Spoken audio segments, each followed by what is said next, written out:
Anya Martinez had always known she didn't belong in Moonhaven Pack territory. For 3 years, she'd worked as their human liaison, a diplomatic necessity in a world where werewolves and humans coexisted uneasily. The Pack tolerated her presence because she was useful, translating human customs and helping navigate legal matters that required a human signature. But tolerance wasn't acceptance, and the wolves made sure she knew the difference. Standing in the packhouse kitchen at dawn, Anya prepared coffee with practiced efficiency, her movements quick and quiet to avoid disturbing the sleeping wolves. She'd learned their routines, their hierarchies, their unspoken rules. What she hadn't learned was why her heart raced every time Alpha Darius Cross entered a room, or why his steel-gray eyes seemed to see straight through her carefully constructed walls. The other pack members dismissed it as typical human fascination with their alpha's power, but Anya knew it was something deeper, something that terrified her more than their fangs ever could. Darius Cross carried the weight of leadership like a scar across his shoulders. At 28, he'd been alpha of the Moonhaven Pack for 5 years, inheriting the role when his father died protecting their territory from rogues. The Pack respected him, feared him when necessary, but he knew what they whispered behind closed doors, that he was too young, too untested, too willing to work with humans instead of dominating them. This morning brought fresh challenges. Border tensions with the Blackwood Pack were escalating, and his beta, Marcus, had reported strange scents near their eastern boundary. But as Darius descended the stairs, his wolf stirred restlessly, drawn by something that made his pulse quicken. The scent was subtle, vanilla and jasmine, with an underlying warmth that spoke of home. His eyes found Anya immediately, and for a moment, the carefully controlled alpha facade cracked. She was just human, he reminded himself. Useful, intelligent, but ultimately fragile. Yet his wolf disagreed, and that contradiction was becoming impossible to ignore. The pack meeting that morning was tense, filled with discussions of territorial disputes and resource allocation. Anya sat in her designated corner, taking notes that would later become official human government reports, but her attention kept drifting to the undercurrents of pack dynamics she was beginning to understand. The way younger wolves deferred to older ones, how glances could carry entire conversations, the subtle shift in posture that indicated submission or challenge. What disturbed her most was the way several pack members looked at her, not with the usual dismissive tolerance, but with something that looked almost like recognition. Anya Martinez, the human who'd grown up in foster care with no knowledge of her biological parents, had never inspired recognition from anyone. Yet Beta Marcus watched her with calculating eyes, and the pack's elderly healer, Grandmother Willow, studied her with an intensity that made Anya's skin crawl. She was missing something important, some piece of a puzzle she didn't even know she was supposed to be solving. After the meeting, Darius found himself unable to concentrate on pack business. His wolf paced restlessly in his mind, drawn by the lingering scent Anya had left behind. It wasn't just attraction. He'd felt that for human women before, brief encounters that satisfied physical needs without threatening his leadership. This was different. This pulled at something primal, something that whispered dangerous words like mate and forever. Unable to resist, he followed her scent to the small cabin at the edge of pack lands where she lived. Through her window, he watched her move through evening routines with unconscious grace, and his wolf whined low in his throat.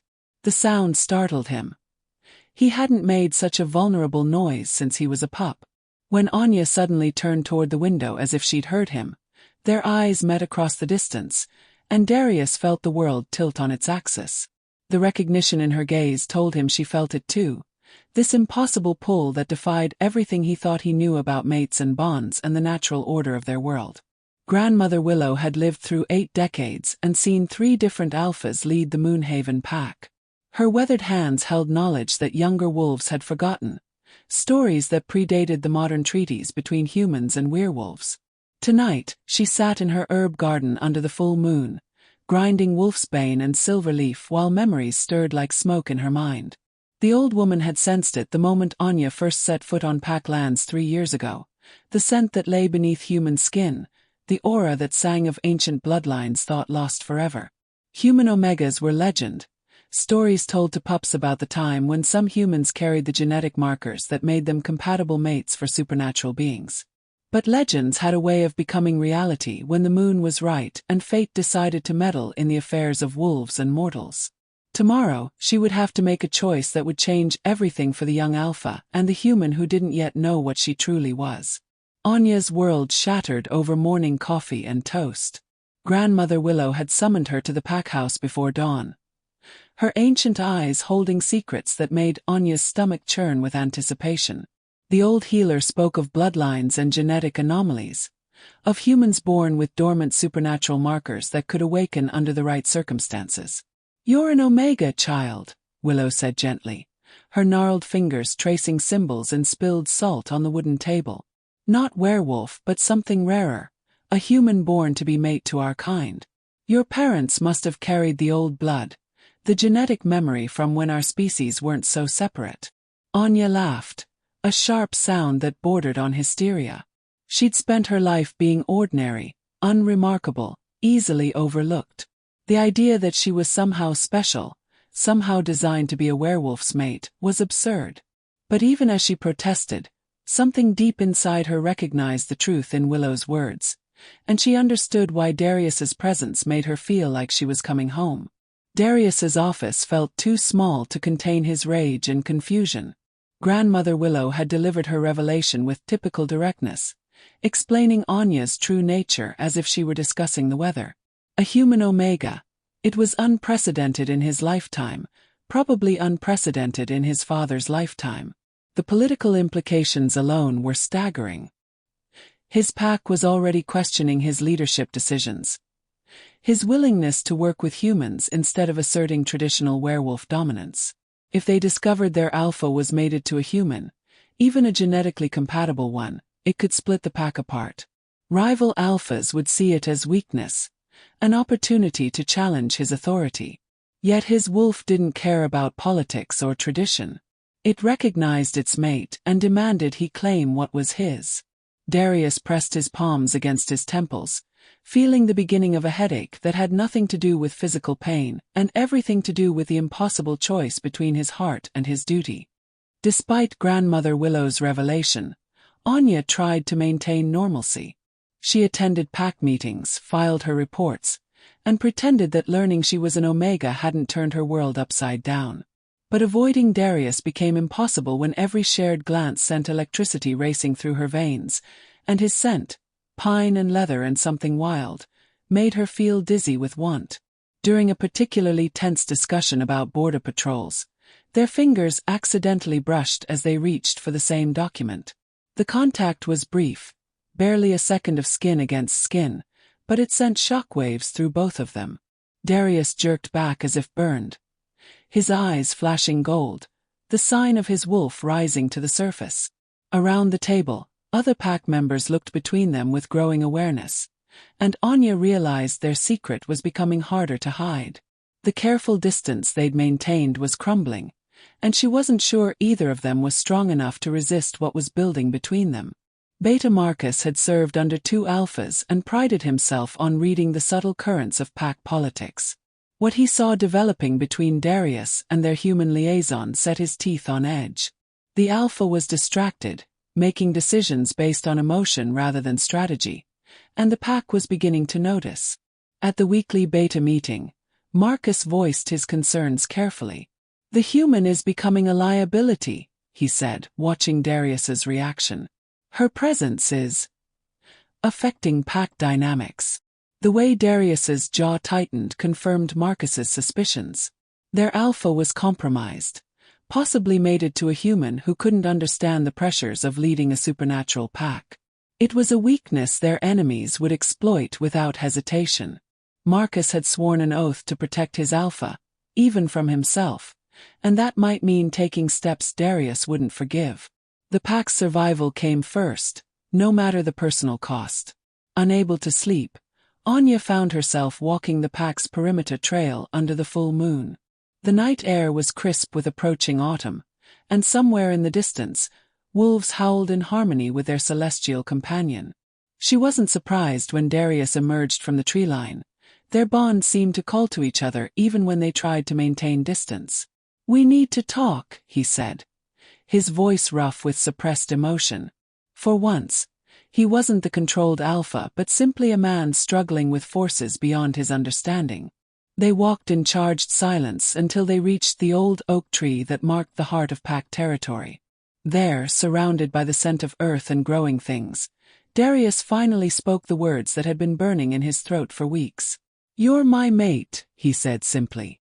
"Human Omega or not, you're mine and I'm yours." The admission hung between them like a bridge, one they could cross into an uncertain future, or burn to protect the lives they'd known before. Anya's breath caught as Darius stepped closer, his eyes reflecting moonlight like a wild thing. She should have been afraid. He was predator, alpha, dangerous in ways she was only beginning to understand. Instead, she felt complete for the first time in her life, as if all the restless searching that had driven her from foster home to foster home finally made sense. When his lips touched hers, gentle despite the barely leashed power she could feel trembling through his frame, the world exploded into sensation. This wasn't just attraction or physical need. It was recognition at a cellular level, the clicking into place of puzzle pieces she hadn't known were scattered. His arms came around her waist, pulling her against the solid warmth of his chest, and she could feel his heart racing as fast as her own. When they finally broke apart, both breathing hard, Anya saw her own wonder reflected in his golden eyes. Whatever came next, pack politics, territorial disputes, the challenges of a human-werewolf bond, they would face it together. Dawn brought harsh reality crashing back into their fragile bubble of happiness. Darius woke in his own bed, alone, with a taste of Anya still on his lips and the weight of leadership settling back on his shoulders like armor. What had felt right under the moon's influence now seemed reckless in daylight. He was alpha of the Moonhaven pack, responsible for 43 werewolves who depended on his strength and judgment. A human mate, even an Omega, would be seen as weakness by rival packs and potentially by his own people. The Blackwood pack had been testing their borders for months, looking for any sign of vulnerability. If Alpha Damian Blackwood learned that Darius was mated to a human, it would be the excuse he needed to challenge for territory and dominance. Darius's hands clenched into fists as he stared at his reflection in the bathroom mirror. Love was a luxury alphas couldn't afford, and Anya deserved better than a mate who might have to choose between her and his pack's survival. Anya sensed the change in Darius immediately. Where the night before had brought tenderness and passionate promises, morning delivered cold professionalism and careful distance. During the pack meeting, he barely looked at her. His attention focused on reports of rogue activity near the southern border and supply issues affecting their smaller businesses. She tried to catch his eye, to understand what had shifted between moonlight and dawn, but he seemed determined to pretend their kiss had never happened. The rejection stung deeper than it should have. She was used to being overlooked, dismissed, forgotten. But last night, for the first time in her life, she'd felt truly seen, truly wanted. Now she was back to being the useful human in the corner, taking notes while wolves discussed matters that affected her world but remained beyond her influence. Pride kept her chin up and her expression neutral, but inside, her heart was breaking into pieces sharp enough to cut. The rogue who stumbled into Moonhaven territory was barely alive, his fur matted with blood and his eyes wild with terror. Marcus and the patrol team found him collapsed near the eastern border, mumbling incoherently about shadows and screaming and pack mates who died without warning. When they brought him to the pack house for questioning, his story chilled everyone who heard it. "The Dark Moon pack is gone," he gasped, his human form shaking with exhaustion and trauma. "Wiped out in a single night. Something unnatural. Not wolves, not human. Something else." Darius felt ice form in his veins as the implications sank in. The Dark Moon pack had been allies, 40 strong wolves with an experienced alpha and solid territory. If something could destroy them completely in one night, it was a threat unlike anything the supernatural community had faced before. And if the rogues were fleeing toward Moonhaven territory, his pack could be next.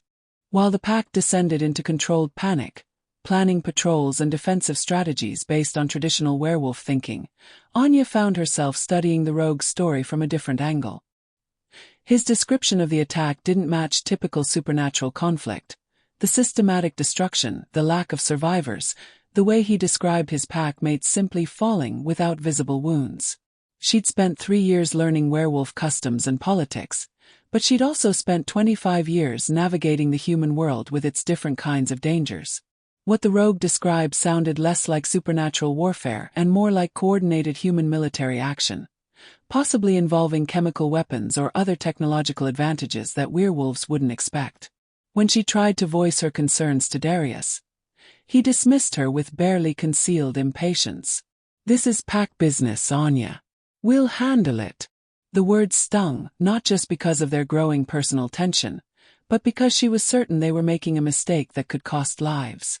Grandmother Willow found Anya sitting alone in the packhouse garden, her notebook filled with observations and theories that no one wanted to hear.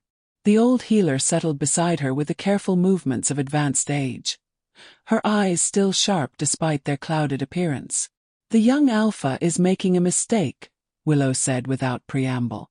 "Fear makes even the strongest wolves forget that survival sometimes requires thinking beyond traditional ways." She studied Anya with the intensity of someone reading omens in tea leaves. "You see patterns they cannot, child. Your human mind works differently. Sees threats they would never consider. The bond between you and Darius isn't just about love, it's about balance. He provides strength and protection. You provide perspective and adaptability." Willow's gnarled hand covered Anya's younger one.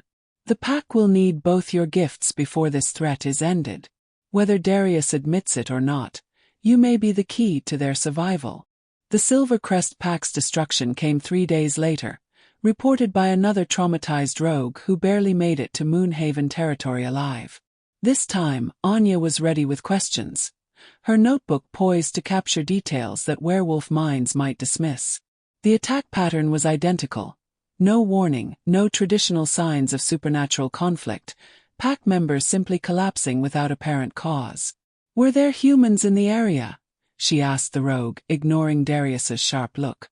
"Any unusual vehicles, aircraft, or equipment?" The survivor's eyes widened with recognition. "Yes. Strange trucks, men in suits with equipment I didn't recognize. But they smelled wrong, too clean like chemicals and metal." Anya's blood ran cold as the pieces fell into place. This wasn't supernatural warfare. It was human technology being used against werewolves, possibly some kind of targeted toxin or biological weapon. When she tried to explain her theory, the pack's dismissive looks told her that being right wouldn't matter if she couldn't make them listen. Darius's patience snapped during the emergency pack meeting that followed the second attack. Anya had been quietly taking notes, but when she stood to present her theory about human involvement, he cut her off with brutal efficiency. "Enough. This is werewolf business, and your human perspective isn't relevant here." The words hit like a physical blow, and Anya felt something inside her crack. 3 years of being tolerated rather than accepted, weeks of emotional confusion over their bond, and now having her potentially life-saving insights dismissed because of her species. She stood slowly, dignity wrapped around her like armor, and met Darius's eyes directly. "You're right," she said quietly. "I am human, and that means I can see what you can't, that whoever is doing this is counting on you to react exactly like you are now. Predictably, traditionally, like wolves instead of like the intelligent beings you claim to be." She gathered her notes and walked toward the door. "When you're ready to listen to solutions instead of just showing your fangs, you know where to find me." Anya's cabin felt smaller than usual that night, the walls pressing in with the weight of her isolation. She'd always been an outsider, but living among the pack had given her a sense of belonging she'd never experienced before. Now that illusion was shattered, leaving her more alone than she'd been even in the foster system. She spread her research across the kitchen table, notes about the attacks, patterns she'd identified, potential countermeasures that combined human technology with werewolf capabilities. The work absorbed her attention, providing escape from the ache in her chest where her bond with Darius pulled tight and painful. She was so focused that she almost missed the soft scratch at her door, followed by a familiar whine. A young wolf from the pack stood on her doorstep, blood matting his gray fur.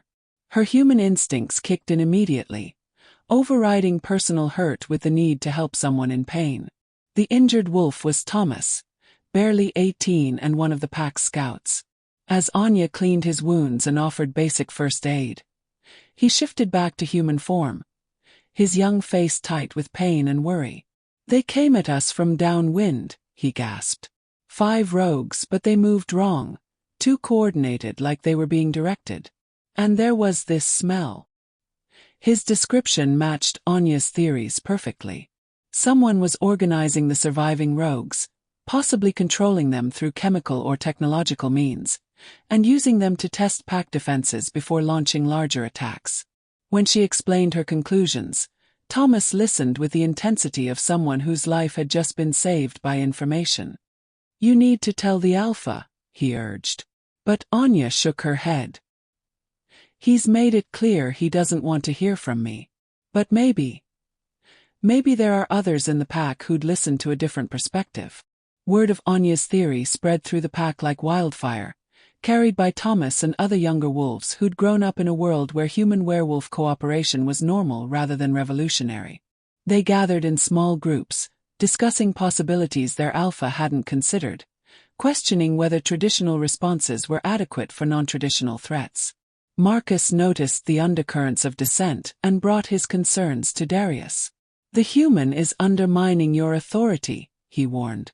"The younger pack members are starting to question your leadership, wondering if you're too rigid to adapt to new threats."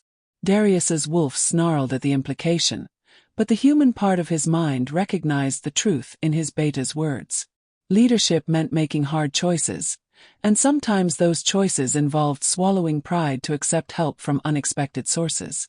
The question was whether he could overcome his own instincts and fears in time to save his pack. The attack on Moonhaven came at dawn, just as Anya had predicted. But because Thomas had listened to her warnings, the pack wasn't completely unprepared. The young scout had convinced a few others to position themselves with wind sensors and chemical detection equipment borrowed from human contacts, and they detected the approaching threat minutes before it would have caught the pack sleeping. The rogues moved in perfect formation, their eyes glassy and unfocused, clear signs of external control. Behind them, barely visible through the morning mist, figures in hazmat suits carried equipment that gleamed with technological sophistication. Anya watched from her cabin as chaos erupted across pack territory, her heart breaking as she saw Darius leading the defense with the same traditional tactics that had failed other packs. She had minutes to decide whether to stay safe and uninvolved, or risk everything to save wolves who had never fully accepted her. Anya's decision came without conscious thought. Grabbing the emergency radio she used for human government communications, she began broadcasting on frequencies she knew local law enforcement monitored. "This is Anya Martinez, Federal Liaison to the Moonhaven Pack. We have a terrorist incident in progress. Armed individuals using chemical weapons against civilians. GPS coordinates following." Within minutes, human response teams were mobilizing, their approach changing the dynamic of the attack completely. The figures in hazmat suits hadn't planned for human intervention, and their careful coordination began to break down as sirens wailed in the distance. The controlled rogues stumbled, their glassy-eyed focus wavering as whatever technology commanded them was disrupted by electronic countermeasures from the approaching response teams. Anya stood at her cabin window, watching 2 worlds collide in defense of her chosen home, and prayed she'd made the right choice. The battle turned when human emergency responders arrived with equipment designed for chemical warfare scenarios. Their air filtration systems and electronic jammers disrupted whatever technology had been controlling the rogue wolves, who suddenly found themselves confused and far from home rather than mindlessly attacking. The figures in hazmat suits retreated quickly, their operation compromised by intervention they hadn't anticipated. Darius found himself fighting alongside human tactical teams, their coordination and technology complementing Werewolf's strength and speed in ways he'd never imagined possible. When the immediate threat was neutralized, he stood in the smoking aftermath of battle, covered in blood and cordite, staring at the cabin where Anya waited. She'd saved his pack, not through werewolf might or ancient wisdom, but through human connections and unconventional thinking. The realization hit him like a physical blow. His mate hadn't been trying to undermine his authority. She'd been trying to save his people, and he'd been too proud and too scared to listen. The pack house felt like a morgue despite the victory. 3 wolves had been injured, including Marcus, who'd taken a dart meant for Darius and was still unconscious from whatever chemical compound it had contained. The younger pack members who'd listened to Anya's warnings were being hailed as heroes, while those who'd dismissed her theories looked uncomfortable and ashamed. Darius stood at Marcus's bedside, guilt eating at him like acid. His beta had been right about one thing. Anya's presence had created division in the pack. But the division hadn't been between loyalty and betrayal. It had been between those willing to evolve and those clinging to traditions that nearly got them all killed. He'd spent so much energy worrying about appearing weak that he'd actually made himself weaker, cutting off valuable resources and perspectives when his pack needed them most. The question now was whether the damage he'd done to his relationship with Anya could be repaired, or if his fear and pride had cost him the one person who might have been able to help him become a better leader. Anya stood before the assembled pack, no longer the quiet note-taker in the corner, but a woman who'd proven her worth in blood and fire. Darius had asked her to attend the emergency meeting to explain her theories and the reasoning behind her actions, but she could see the wariness in many faces, wolves who still saw her as an outsider despite her role in their survival. "The attacks weren't random," she began, her voice steady despite her racing heart.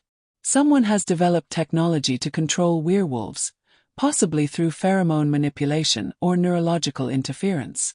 They tested it on isolated packs first, refining their methods before targeting larger groups." She presented her research methodically, showing patterns and connections that werewolf thinking had missed.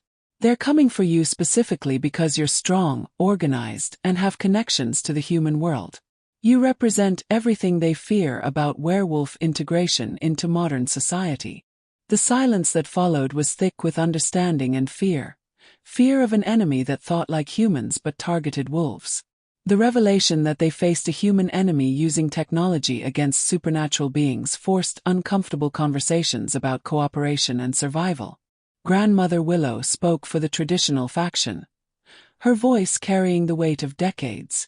"Our ancestors survived by avoiding human entanglements. Perhaps isolation is the answer again." But Thomas and the younger wolves disagreed. "Isolation is exactly what they're counting on," he argued. "They want us divided, afraid, easy to pick off one by one." Anya proved that human allies can be the difference between victory and extinction. The debate raged for hours, with Darius caught between his instinctive desire to protect his pack through traditional means and his growing understanding that survival might require unprecedented change. When he finally spoke, his words carried the weight of alpha authority but also the humility of someone who'd learned hard lessons about leadership. "We adapt or we die. It's that simple." The integration of human technology and werewolf capabilities proved challenging but necessary. Anya worked with Marcus, who'd recovered enough to participate despite his injuries, establishing communication protocols that could span both human and werewolf networks. They set up chemical detection systems around pack territory and created response plans that incorporated both species' strengths. Darius watched his mate work with his beta, noting how naturally they collaborated despite their different natures. Marcus had been suspicious of Anya from the beginning, but seeing her save his life and the pack's had earned his grudging respect. "She thinks 3 moves ahead," he told Darius privately. "Like a good tactician. The pack needs that kind of strategic thinking." The admission came hard from a wolf who'd spent years believing that human perspectives were irrelevant to pack survival. But necessity had a way of changing even the most stubborn minds. The breakthrough came from an unexpected source, one of the controlled rogues who'd regained consciousness in human custody. Under careful questioning, he revealed fragments of memory from his time under external control. A facility hidden in the mountains, scientists in white coats, experiments that smelled of metal and fear. Dr. Sarah Chan had once been a respected researcher in neurological interfaces, but her legitimate funding had dried up when her experiments pushed ethical boundaries. Now she worked for a shadow organization that viewed werewolves as an evolutionary threat to human dominance. Her technology could override supernatural instincts through targeted electromagnetic fields, turning protective pack bonds into weapons of control. The rogue's testimony painted a picture of systematic genocide disguised as scientific advancement, humans using their own technology to destroy what they feared they couldn't control. The intelligence about Dr. Chen's operations hit Anya harder than she'd expected. As someone who'd grown up in the human world, she understood the fears and prejudices that could drive such extremism. But as someone who'd found her place among wolves, she felt the violation of seeing her own species weaponized against her chosen family. Darius found her that evening in the garden behind the pack house, staring at stars that seemed unusually distant. "It's not your fault," he said quietly, settling beside her on the wooden bench his father had built decades earlier. "What your people are doing, they're not my people," Anya interrupted, her voice sharp with pain. "The humans who would do this, who would turn parents into weapons against their own children, they stopped being my people the moment they chose fear over understanding." She turned to look at him, her eyes bright with unshed tears. "My people are here. They're the wolves who accepted a strange human woman and trusted her enough to listen when it mattered." Infiltrating Dr. Chen's facility would require everything both species could offer: werewolf stealth and strength combined with human technology and tactical knowledge. Anya pored over satellite imagery and building schematics, identifying weak points in security that traditional werewolf assault would miss. The facility was designed to contain supernatural beings, with electromagnetic barriers and chemical deterrents that would neutralize werewolf advantages. "We go in as humans," she explained to the assembled strike team. "Wolves would trigger every sensor and trap they've installed. But humans, especially humans with the right credentials and identification, might be able to walk right through their front door." It was a risky plan that depended on deception rather than force, intelligence rather than instinct. Darius struggled with sending his mate into danger, but he was beginning to understand that Anya was never safer than when she was using her mind to solve problems others couldn't even see. The research facility squatted in the mountainside like a concrete tumor, all sharp angles and reflective windows that revealed nothing of the horrors within. Anya adjusted her borrowed lab coat and checked the forged credentials that would identify her as Dr. Anya Morrison, a neurological specialist recruited for the project. Her heart hammered against her ribs, but her hands remained steady. Darius and the strike team were positioned in the forest beyond the facility's perimeter, their presence masked by electronic scramblers that Anya's human contacts had provided. She knew they were there, ready to move the moment she gave the signal, but for now she was alone among enemies who would kill her without hesitation if they discovered her true purpose. The security guard barely glanced at her credentials before waving her through the checkpoint, and Anya realized that human arrogance might be their greatest weapon. None of these people expected a werewolf mate to walk through their front door. The interior of Dr. Chen's facility was a sterile nightmare of white walls and humming machinery. Anya followed her escort through corridors lined with observation windows, trying not to react to what she saw inside the cells beyond. Werewolves in human form lay motionless on examination tables, their eyes empty of everything that made them people rather than test subjects. Dr. Chen was younger than Anya had expected, perhaps 40, with a kind of focused intensity that came from believing absolutely in her own righteousness. "Dr. Morrison, perfect timing. We're about to begin Phase 3 trials." She gestured toward a massive chamber filled with electronic equipment. "Full pack simulation. We can control up to 20 subjects simultaneously now. Imagine the applications for riot control, border security, even international conflicts." The casual way she discussed turning people into weapons made Anya's stomach churn, but she forced herself to nod and take notes like an interested colleague. The demonstration was worse than anything Anya had imagined. Dr. Chen activated her equipment, and the werewolves in the observation cells began to move with mechanical precision, their faces blank of personality or will. They followed complex commands without hesitation, performing tasks that would have been impossible without absolute control over their supernatural abilities. The beauty of the system is its precision, Dr. Chen explained, her voice bright with scientific enthusiasm. We can suppress their human consciousness while amplifying their supernatural traits, creating perfect soldiers who never question orders or hesitate to kill. She manipulated controls that made the test subjects fight each other with inhuman savagery, then stop instantly when she pressed another button. Of course, prolonged exposure causes permanent brain damage, but that's acceptable given the strategic advantages. Anya's hand closed around the emergency beacon in her pocket, her human heart breaking for the tortured souls trapped in electronic hell. Activating the emergency beacon felt like pulling the trigger on a loaded weapon. Once done, there would be no taking it back. The small device sent a coded signal to Darius and the strike team, informing them that the facility's defenses were exactly as Anya had theorized and that immediate extraction was necessary. Within minutes, the building's power grid began to fluctuate as Marcus and his technical team implemented their electronic warfare protocols. Emergency lighting kicked in, bathing the corridors in red urgency, and Dr. Chen's carefully controlled environment descended into chaos. "What's happening?" she demanded, her scientific calm cracking as her equipment began to malfunction.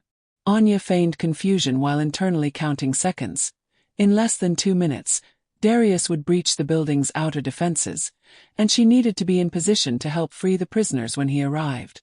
The assault was precise and brutal.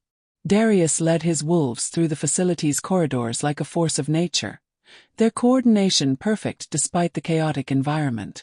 The human guards were trained for conventional threats, not supernatural predators who moved like shadows and struck with inhuman strength.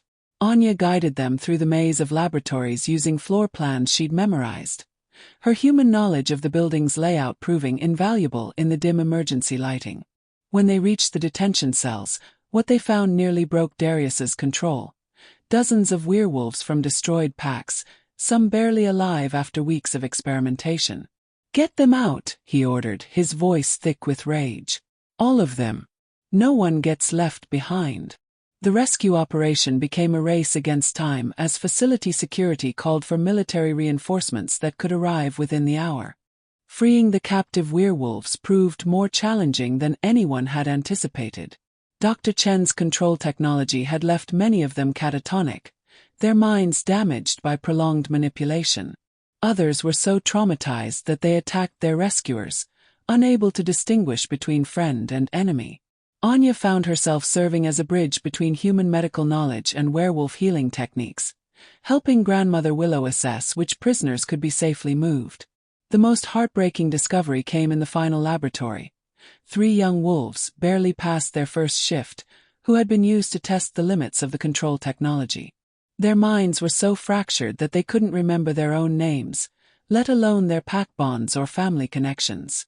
Darius knelt beside them, his alpha presence offering what comfort it could, but even his authority couldn't reach minds that had been systematically broken. "We're getting you out of here," he promised, though they stared at him with empty eyes that had forgotten how to hope. The facility's corridors became a battlefield as military reinforcements arrived sooner than expected. Dr. Chan had triggered every security protocol, sealing the building to prevent their escape, while calling in forces equipped specifically for supernatural combat. Darius's strike team found themselves facing soldiers with weapons designed to neutralize werewolf advantages: silver cord ammunition, electromagnetic nets, and gas that disrupted supernatural senses. Anya coordinated the evacuation through service tunnels that didn't appear on any official blueprints, her knowledge of human construction techniques revealing escape routes the facility's designers had never considered. She guided streams of traumatized prisoners toward freedom, while Darius and his warriors held off the advancing soldiers. The sound of gunfire echoed through the underground passages, each shot a reminder that they were racing against time and overwhelming odds. When Marcus took a silver bullet to the shoulder defending the rear guard, Anya knew they were running out of both luck and options. The final corridor leading to the exit was blocked by a squad of soldiers with orders to kill rather than capture. Darius faced an impossible choice: abandon some of the rescued prisoners to save others, or risk everyone in a desperate assault that would likely end in massacre. The decision was taken from him when Anya stepped forward, her hands raised in apparent surrender. "I'm Dr. Anya Morrison," she called out, using her cover identity. "These subjects are part of my research project. Stand down immediately." The soldiers hesitated, their training conflicting with unexpected authority from someone who appeared to be one of their own scientists. That moment of confusion was all Darius needed. His wolves struck like lightning, their supernatural speed overwhelming human reflexes. But the victory came at a cost. 2 of his pack members fell to silver bullets, their sacrifice buying freedom for dozens of Dr. Chen's victims. As they carried their wounded and traumatized charges into the forest, Anya looked back at the burning facility and wondered how many other laboratories existed, how many other Dr. Chens were conducting their twisted experiments in the name of human security. The safe house was a hunting lodge 50 miles from the destroyed facility, its remote location and off-grid utilities making it invisible to both human surveillance and supernatural tracking. Anya worked alongside Grandmother Willow to tend the rescued prisoners, combining modern medical supplies with traditional werewolf healing techniques. The physical wounds would heal, but the psychological damage would take much longer to address. Darius struggled with the losses they'd suffered. 2 pack members dead, Marcus seriously injured, and dozens of traumatized wolves who might never fully recover from their ordeal. Leadership had always meant protecting his people, but this enemy used protection itself as a weapon, turning pack bonds into chains of control. He found Anya in the lodge's kitchen at 3 a.m, preparing herbal teas for prisoners who couldn't sleep without nightmares. "How do we fight an enemy that turns our greatest strength into our weakness?" he asked, the exhaustion in his voice going deeper than physical tiredness. Anya set down her mortar and pestle, the rhythm of grinding herbs having provided some comfort in the chaos of their situation. "We don't fight them the same way," she said quietly. "Dr. Chen's technology works because it exploits predictable werewolf responses, pack loyalty, alpha authority, territorial instincts. But what if we became unpredictable?" She turned to face Darius, her eyes bright with the kind of dangerous thinking that had saved them before. Human-werewolf partnerships aren't just about combining our strengths anymore. They're about creating something entirely new. Hybrid strategies that don't fit either species' traditional patterns. The idea was revolutionary, challenging thousands of years of werewolf culture and human prejudice. But as Darius looked at the sleeping forms of wolves whose lives had been saved by human technology and werewolf courage working together, he began to see the wisdom in her words. Word of their successful rescue operation spread through supernatural communities across the country, carried by the grateful survivors they'd freed from Dr. Chen's laboratory. Other packs began reaching out, sharing intelligence about suspicious activities and unexplained disappearances that might indicate additional facilities. Marcus, recovering from his silver bullet wound, coordinated communications from his hospital bed with the grim efficiency of a war strategist. "It's bigger than we thought," he reported to Darius during one of their secure video calls. "At least 6 other research sites, maybe more. They're not just targeting werewolves anymore. Reports mention missing vampires, captured fae, even some humans who showed supernatural abilities." The scope of the conspiracy was staggering, suggesting a coordinated effort to neutralize or control every supernatural being in North America. Anya studied the intelligence reports with growing dread, recognizing the methodical approach of people who viewed genocide as a scientific problem to be solved. The call for help came from an unexpected source, a vampire coven in Seattle whose members had begun disappearing without explanation.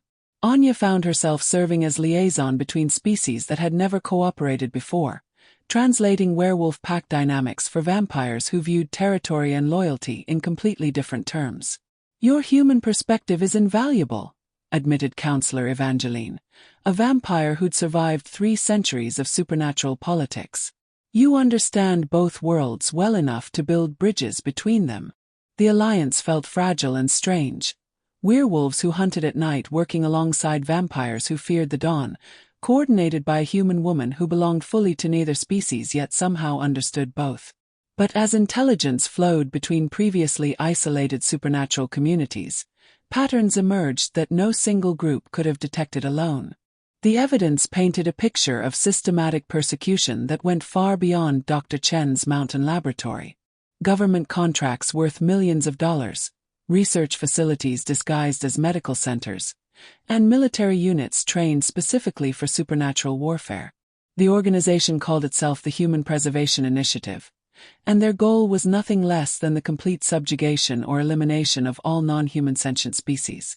Anya coordinated intelligence gathering from her position as the only human trusted by multiple supernatural communities, her unique status allowing her access to resources that would be denied to obvious non-humans. What she discovered chilled her blood. The initiative had infiltrated government agencies, law enforcement, and military commands at the highest levels. They'd been planning their campaign for decades, waiting for technology to advance enough to make their genocidal dreams feasible. The revelation that Anya's own foster family had been recruited by the initiative as informants felt like a betrayal that cut deeper than any physical wound. The Johnsons, who'd raised her from age 12 to 18, had been paid to monitor her for signs of supernatural affiliation or ability. Every family dinner, every graduation ceremony, every moment she'd thought was genuine affection had been contaminated by surveillance and suspicion. Darius found her crying in the garden behind the safe house, her usual composure finally cracking under the weight of accumulated betrayals. "They never loved me," she whispered against his chest as he held her close. "I was just a job to them, a potential threat to be watched and reported." His arms tightened around her, his wolf snarling at the idea of anyone hurting his mate. "Their loss," he said fiercely. "You found your real family, Anya. You found us. And we choose you every day, not because someone pays us to, but because you're ours." The coordinated strike against initiative facilities required unprecedented cooperation between supernatural species and sympathetic humans. Anya worked with military contacts who'd been horrified by the initiative's true agenda, providing intelligence and logistical support for simultaneous raids across 6 states. The operation was a success that felt hollow. They destroyed laboratories and freed prisoners, but the initiative's leadership escaped to continue their work elsewhere. Dr. Chen's body was found in the ruins of her facility, apparently killed by her own security forces to prevent capture and interrogation. The message was clear. The initiative would eliminate anyone who became a liability, human or otherwise. As news reports blamed terrorist attacks on research facilities and extremist violence against scientific progress, Anya realized they'd won a battle, but the war was far from over. The aftermath of the raids brought unexpected political developments. Senator Patricia Hawthorne, chair of the Senate Supernatural Affairs Committee, had been secretly sympathetic to supernatural communities despite her public neutrality. The evidence Anya provided about initiative infiltration gave the senator ammunition to launch official investigations and push for stronger protection legislation. "You've done more than rescue prisoners," Senator Hawthorne told Anya during a private meeting in Washington. "You've exposed a conspiracy that threatens the very foundation of our democracy." The initiative's willingness to experiment on American citizens, human or otherwise, makes them enemies of everything our country represents. The senator's support opened doors to legitimate government resources and legal protections, but it also painted larger targets on everyone involved in the resistance. Through all the chaos and danger, Anya and Darius's relationship deepened from desperate attraction into something that felt unbreakable.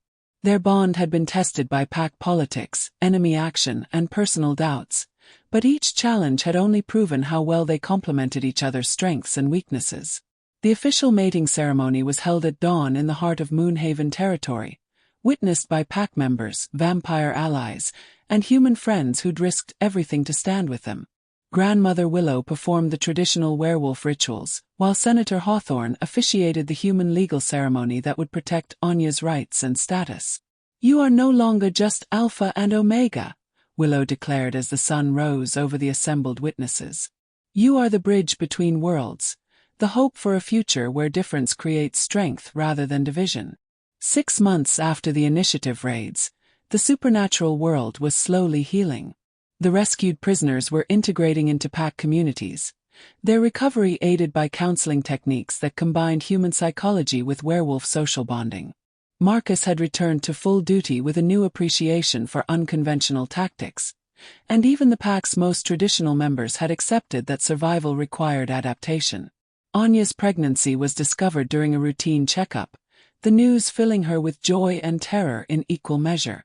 A half-human child would face challenges neither species could fully prepare for, growing up in a world still divided by fear and prejudice. But as Darius's hand settled over her still flat stomach, his eyes bright with wonder and fierce protectiveness, she felt hope stirring alongside the new life within her. Their child would be living proof that love could bridge any divide, that strength came from unity rather than separation. The birth of Anya Grace Cross, named for both her human and werewolf heritage, marked a new chapter in supernatural history. The baby's arrival was celebrated by pack members and vampire allies alike. Her existence a symbol of possibility in a world that had nearly destroyed itself through fear and misunderstanding. As Anya held her daughter in the same garden where she'd once felt like an unwelcome outsider, she marveled at the journey that had brought them here. The human Omega who'd been dismissed as weak had helped save multiple species from extinction. The Alpha who'd feared that love would make him vulnerable had discovered that his greatest strength lay in the bonds he chose to embrace rather than the power he wielded alone. Their daughter would grow up in a world where human-werewolf partnerships were not just possible but necessary, where the old divisions were giving way to new forms of family and community. The future remained uncertain, full of challenges they couldn't yet imagine, but for the first time in generations, it was a future worth believing in.